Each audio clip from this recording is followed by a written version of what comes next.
انا خلصت فيلم الكيف. الكيف ده بيشترك معك مين؟ ده بيشترك معايا طبعا. اولا هو قصة محمود ابو زيد اللي هو مؤلف فيلم العار، واخراج مخرج بردك فيلم العار الاستاذ علي عبد الخالق.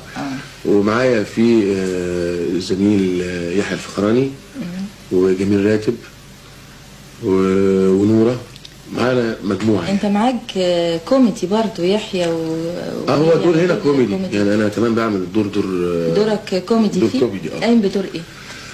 هو دور صعب جدا يعني، مش بفخم يعني، بس هو دور صعب. يعني صعب جدا. انت مش عايز تحرق الدور، لكن في الفيلم يعني سمعت انك غنيت في الفيلم. يعني اتكتب لك كلام مخصوص وتلحين وحاجات. هو مش